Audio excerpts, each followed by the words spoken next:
Përshëndetje. Në Shqipëri ky fenomen është pothuajse kombëtar. Ecim në rrugë dhe nuk hezitojmë të hedhim mbeturina kudo. Një qese me letra, një ambalazh nga një kafe apo diçka që kemi marrë, që kemi ngrënë, një kanaçe bire. Ndërkohë, që kur hym në shtëpi, bëhemi më të pastër se kirurgët. Po çfarë ndodh me ne?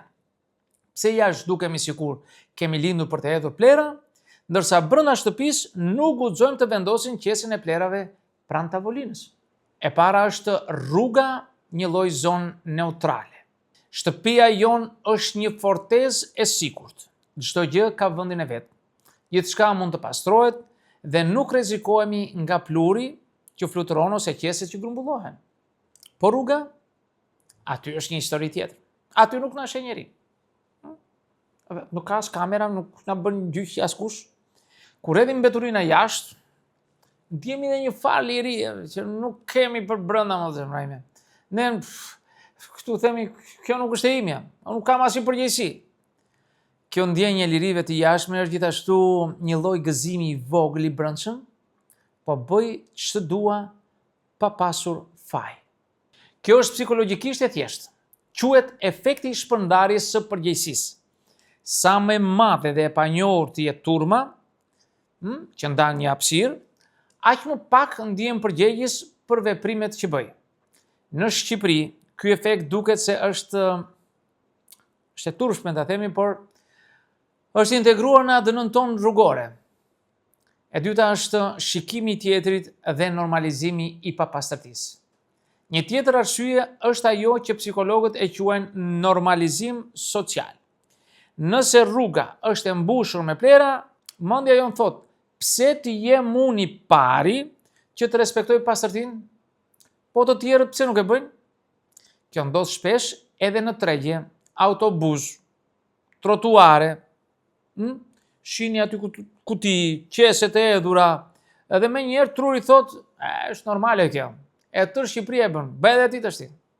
Në shtëpi situata ndryshon krejtësisht. Këtu çdo papastërti është e prekshme dhe dukshme. Një qese që nuk është në vendin e vet, një gotë që nuk është lar, menjëherë shkakton nervozizëm. Truri ynë percepton menjëherë rrezikun, ka të bëjë me higjienën, shëndetin dhe rahatin. Prandaj, brenda nuk ka kompromis. E treta, papastërtia jashtë si shprehje e lirisë. Një arsye tjetër është se papastërtia jashtë shpesh është një formë e pavetdijshme e rebelimi. Në rrugë, ne mund të ndjejmë. Tregoj që nuk je i kontrolluar. Po, tregoj që nuk e njoh ligjin dhe rregullat që ka vendosur dikush tjetër. Por hedhja e mbeturinave bëhet një mesazh i heshtur. Unë nuk i përkas sistemit. Unë nuk jam i mbikëqyrur. Në shtëpi, kjo nuk funksionon. Territori ynë është i rregulluar, çdo gjë në vendin e vet, çdo veprim ka pasoja. Papastërtia këtu nuk është një deklaratë lirie, por një problem direkt që duhet të zgjidhet. E katërta, papastërtia si lëshim i stresit. Në fakt rruga funksionon edhe si një tualet psikologjik, kolektiv. Hedhja e mbeturinave jashtë mund të simbolizojë lëshimin e stresit, nervozizmit ose frustrimeve që mbledhin gjatë ditës. Kur lëm qesen me plera, mbi tavolinë ose mbi trotuar, është sikur po lëshojmë pak nga pesha e ditës dhe trupi ynë ndjen një lehtësim të vogël. Kjo është e lidhur edhe me ritualet tradicionale që shohim në disa kultura. Djegja e sendeve simbolike, pastrimi ceremonial, hedhja e mbeturinave në lumenj. Në Shqipëri, kjo është thjesht hedhja e mbeturinës, por psikologjikisht ka të njëjtin efekt. E pesta, kontrasti midis rrugës dhe shtëpisë shqiptare. Shqiptarët e duan shtëpinë e pastër, sepse ky është vendi që mund të kontrollojnë gjithçka.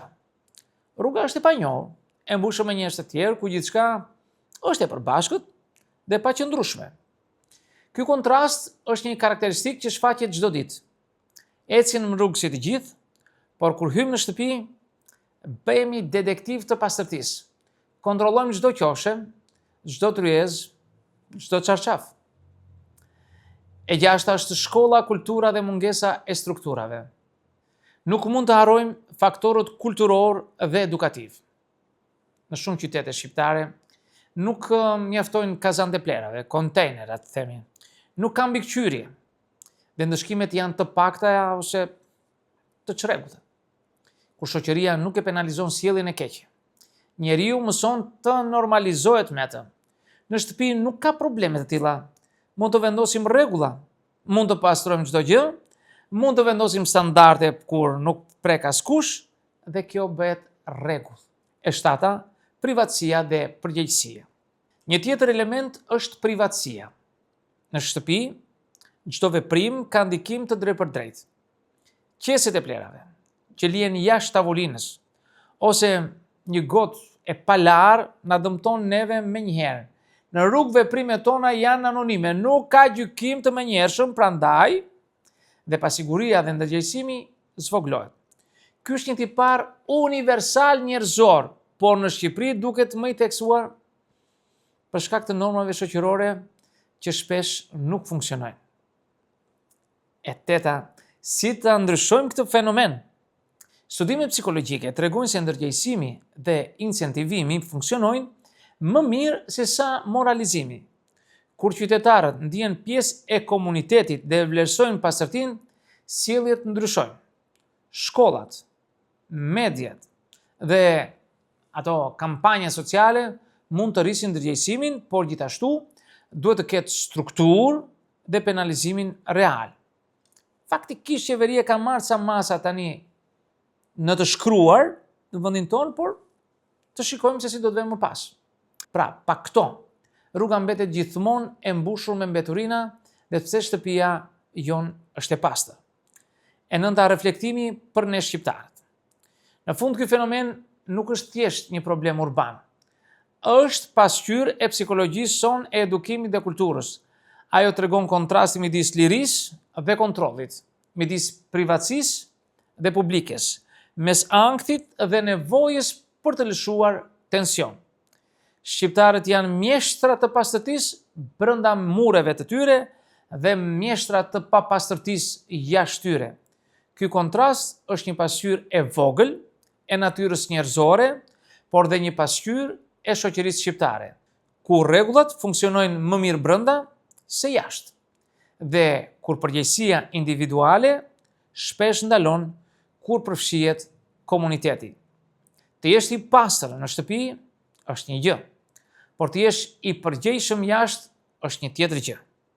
Nëse duam që rrugët të reflektojnë pastërtinë dhe rendin që kërkojmë brenda, duhet të veprojmë me ndërgjegjësim, edukim dhe struktura të qarta. Vetëm atëherë do të mund të ecim në rrugë pa ndier turp nga veprimet tona dhe të shikojmë shtëpitë e tjera me krenari dhe jo vetëm shtëpinë tonë.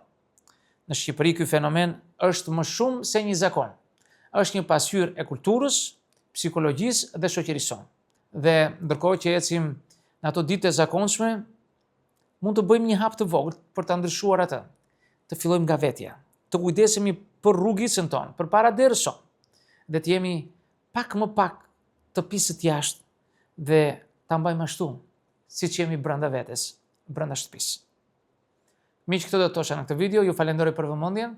Nëse dëshironi mund të bëni komentet tuaja, por mos harroni asnjëherë të bëni subscribe në kanalin tim për të marrë video tjetër her pas here.